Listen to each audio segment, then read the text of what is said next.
begin tonight with an update to the health and well-being on some of our student athletes after a Friday night game turned into a scary situation. What parents are saying after an Odom versus Aransas Pass game ended with EMS and a halo flight. Lexus Green has the latest. Thank you so much, Rudy and Leslie. Friday Night Lights are an exciting time here in South Texas. But for one of our local face-offs, that excitement quickly turned into anxiety for both the teams, fans, and parents in the stands. It was the fourth quarter during the Odom versus AP game with Odom at home when everything stopped on a dime. And while our KIII camera crews were there, they did not film the accident on the field out of respect for those athletes.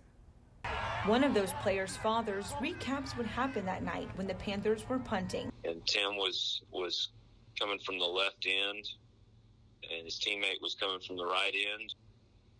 His teammate went high and Tim went low. This resulted in Tim taking a brutal hit to the head on the turf so hard that his helmet flew off. When we looked back and saw that Tim was on the ground not moving, that's when panic sets in. Tim's father says an EMS crew was able to get him to the Halo Flight launch pad to help his son get to Driscoll. But while all this was happening, another medical emergency on the sidelines.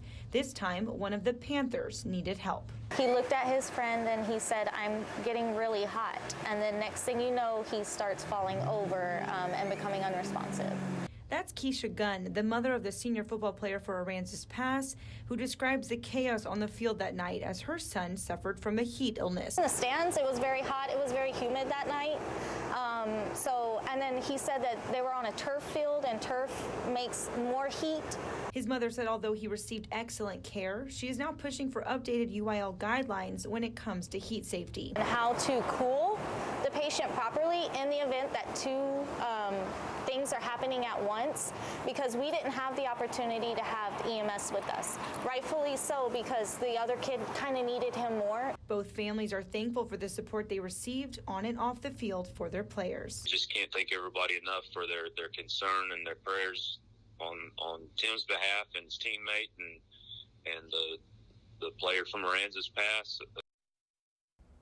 I'm happy to report that all players are doing okay as of today. As far as Tim's condition, his father says he's doing good, walking around and taking it easy while he recovers from the concussion as well as a minor spinal injury.